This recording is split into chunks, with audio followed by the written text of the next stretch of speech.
Parehong maglingkod sa magaliwat kung mamati kita sa pagpaangkin.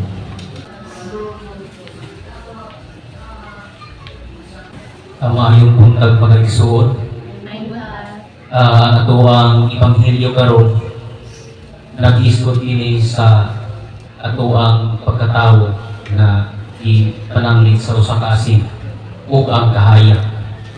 Ang asin is a symbol of kanang pagkaputli o pagka-timplado.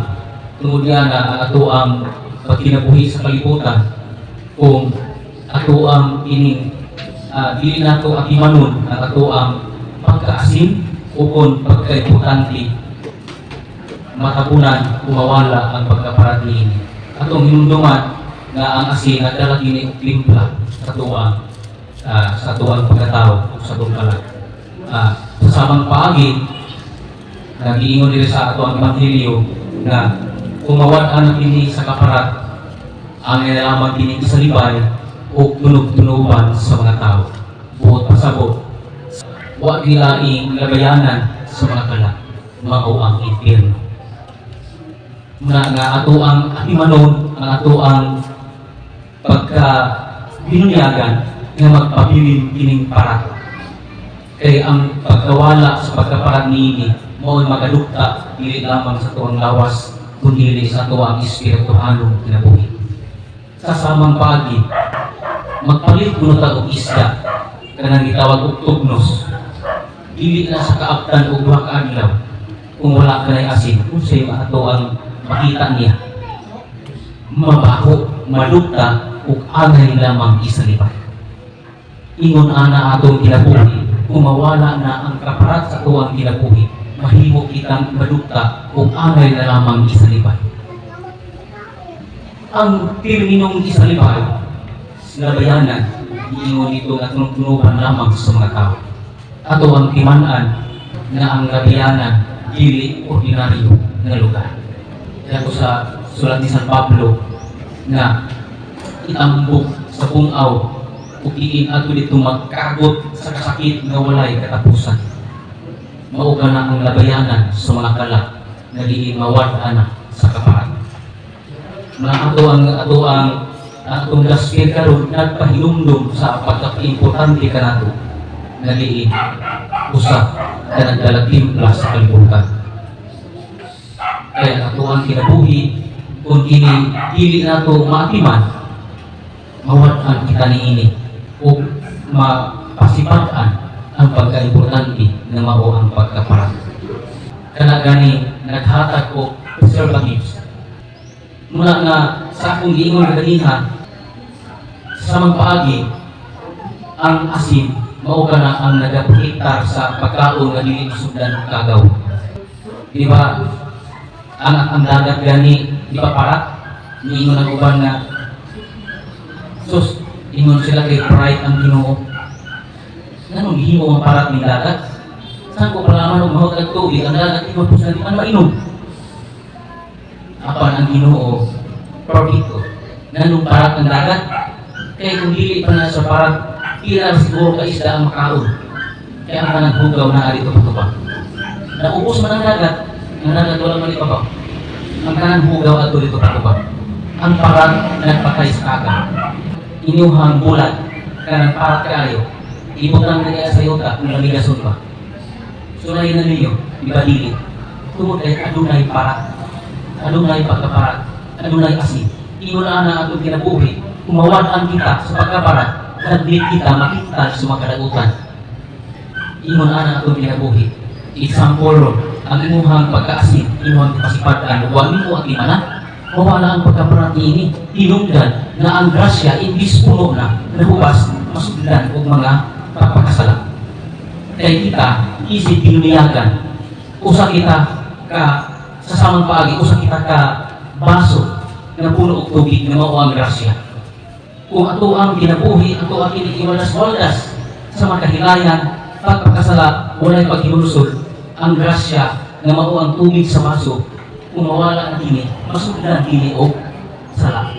Apan kung ang grasya na mao ang tubig, dili kini makuha sa pagkatao, bisan pagpila pa na ang mga pagsulay, dili ka na masulod kanimo. kaya naa naman ang grasya, wala may space. O ang Ebanghelyo karon duha ang i-challenge ka nato. Dili lamang ang asin, kundi aduna po kahayag. Ingon sa Ebanghelyo makamo ang kahayag sa kalibutan. Walay mag-agot og suga aron lamang ibutang sa kantanan. Kundi ibutang dayon kini sa tungtunganan aron mudan-a sa katawan. Muna ang ato ang kahayag na mao ang pagkamaayong pinuhatan usa ka na ka usig alugod kung atong pasipatan buot pasabot imo halayan gitaguan wala nahayag wala nakita sa katawan ayaw tabungi ang kahayag atong isang yaw ang ato ang pagkamaayo o ang katarong isang yaw ang ato ang pulong sa Ginoo kami yung broken brad dili man yung ministeryo sa mo pagsangyaw di man ika walid ang pagsangyaw ang pagtudlo sa maayo dili lamang pinaagi sa walid dili ka na natudlo o maayo nagwalid ako ba nagpakita sa maayong buhay adunay usa ka istorya si Juan o si Tomas niingon si Juan na Tomas puyog ta at puta sa palingki at puta sa tanggi magkung sa mga dito Juan ingon si Tomas ingon si Juan magtudlo ta ug mga maayong buhat ato ba ni puyog si Juan si Tomas si Juan hantod nga pasugod nila sulo sa palingki sa merkado naagtan na sila og alas 3 sa hapon bisan gamay pulo mo ay ibuman si Juan ikapon naman kung lakatagat ang Juan kung malagi ka nagtudlo o ang nagsangyaw dito kasi naman dito paghikap sa mga ulo sa mga kabataan o paghatag sa mga kaon ingon si Juan ang atong gibuha usa na kapagtudlo o minayo o pasabot ay ang pagtudlo o pagpakita sa kaayo dili lamang sa pagwali o dili sa maayong ginuhatan daghan kaayo ron nga wala di gani kapulong istorya sa kadaghanan apan nahimong ihiblo tungod sa maayong buhat kaya kung masihan nato ang pagka magwawali usaon man lang ito nagbuhat o maayo niya amang di ba? So dili tayo masihan ang pagtudlo pinaagi sa walid o dili pinaagi sa buhat ingon anak ang ato ang binuhatan mao ang kahayag ayaw ginigibutang o dili ibutang din sa ungtunganan o ipakita sa katawan ang kaayo na mao ang kahayag tungod kay si Kristo mao ang kahayag balaan iyon na siya ng kaya ako balaan man pagbalaan ka mo kaya ako balaan man ni si Kristo po ang kahayag subot pa sa bukita iya hapong iisig na mga kahayag na mga pagkamataro at doon ko'y gamay nga ihatag aron nga ato mapanandungan o ato ang maminting ang kaayo o ang pagkamataro sa first creator of the alphabet so naman agad ABC kung sa man ang A attitude maintain your good attitude kapalo ko o kita nga ang atong attitude dili tanan ang original sa atong attitude maayo yun pero maayo timplo mata sa Diyos sunod bring B letter B bring atong gamiton ang ato ang utok pinaagi sa kaayo ang utok usahay mo imudala sa atong kiid dili kaya ang kiid mo imudala sa utok kaya una-una kaya ang utok ang tunahan ang hunahuna ang utok mo ni nagdala sa tanan na bring atong ganito ang ato ang utok pinaagi sa pagkuyog sa kataro muna nga use your brain focus sa iyong study exam pa focus sa iyong family and the most of all focus use your brain to study and to glorify the Lord sunod rating C connection maka-encounter ka ng problema connect your friends connect your parents dahil kayo naghiko Tungod kaya ang problema dili na mapasan. Na adunay mga problema kulit. Mga kabataan kung adunay ka may problema, mga ginikanan kung adunay problema, pilian ang iyong hidala na inyong siran, inyong pamitan sa problema. Kaya kung open-minded, connection with each other. And the most of all, connect with God. Always. Kasamang paagi. Sarap o pag-teach mo sa iyong mga minahal sa kinabuhi. Diba? Iba mo sa putol, magputol-putol ang connection.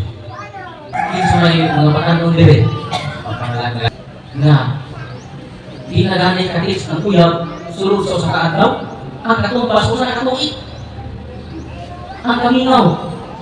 Grabe sa. Isang araw pa lang, isang taon na katumpas na wala nakipagchat. Iyon anak ko ang Ginoo. Kung malimot kita sa pag-ulit kanila, nag-uulpo na siya. Tungod yan na, ang ito ang connection with each other.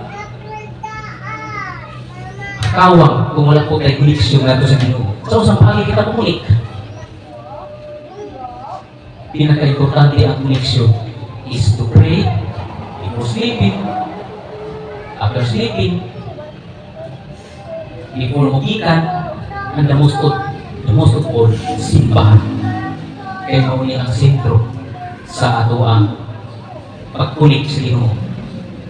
Dapat po hindi na balay ang musib po niya mag-ampo na dito sa dila mga simbahan. Ato ang timanan na iingon na diha sa Exodo 25, versikulo 21 sa 22. Anha ako makikita na ninyo ibabaw sa balaan na larawan ng mga kirubin. Taliwala sa kirubin, anha ako ipanagaya ang akong grasya kung anha ako magsulti ka ninyo. Taliwala sa kirubin. Asa man ang kirubin? Asa man ang balaan larawan? Asa man ang balaan kaliragulo? Anha sa simbahan. So, pinahalan din kita ng simba. Kaya ang grasya, ato ito ipanagaya sa simbahan. Daghan kaayo ng mga katawhan ng ingon na Brad, hindi ako mo simba kay naamay na simba magkasala ka ng ihapon. Hindi kita magkalali sana kaya huwag itawang makaro. Roma 5:12 na ulipod ang tao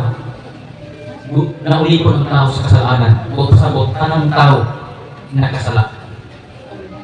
Kung hindi ka mo simba, kung sa'yo mabuha, iingon dire, one size 51, ako mauangpan na nag-atag sa kinabuhi. Ang mukha o niining pan, magkapatulog kinabuhi mo walay katapusan.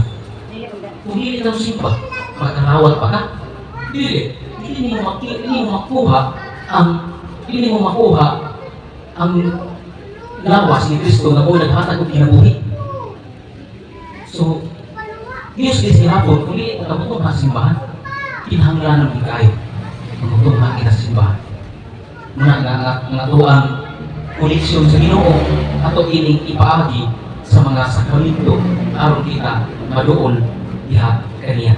Kaya ang sakramento, imog na ni Kristo, isip at kanan nga maduol kaniya. The first sacrament before you proceed other sacrament is baptism. Kung binunyagan ka, ayaw, kalimti ang pagsimba. Kaya maupili ang silbi-maintenance sa ito ang kinabuhi. Isa may high blood din, may sugar din, may maintenance din. Kung dahil na, di ba, delikado. Sa samang paagi, ang maintenance sa itong kinabuhi, mao ang pagkuyog ng mataro o pagsimba. Kaya mo kinanaghatag grasya, araw kita magkabaton ng kinabuhi, wala katapusan. Mamanggod ka kinabuhi, hindi lamang sa lawas, kundi sa kala, ang lawas malukta ra. Kung magkabaton kita kinabuhi, wala katapusan, mao pa na akong kala, ng hilangit. Kung ang kala na impyerno, magkasabot, namatay ang iyong kala. Kung kiraunta kung mamatay, nawala na yun, ano na may kasakit, kung ila, hangtod sa hangtod, lipat antos. Atong himataan, the first letter, ABC. Tanan po importante. ABC, ayaw kalimti ang pagpunit sa Ginoo. Sa mga paagi, mag-uul kita kung atong mahal sa Ginoo, dili makapunit ka nato pinaagi sa signal sa Ginoo. Iulbahan na ang Ginoo, mag-uul po siya. Kung kita, dili mo kulitar ka niya, paagi sa pagsimba. Kemudian, ang ato ang pagkaparat, ato ang inintin na dili din mawala. O ang kahaya, dili nato itago, ipakita sa katawan, isip, ihimlo sa katawan, may ato mga katawan na nagkinahanan ng korpo, palabang sa kakulangan sa ilahan, ispirituhanong pagkinabuhi. Tungkol ni anak, ato ang inintin, ang ato ang attitude, ang atong pag-ayong pangisip o koneksyon sa Ginoo. Mayong buntag kanatong kanan.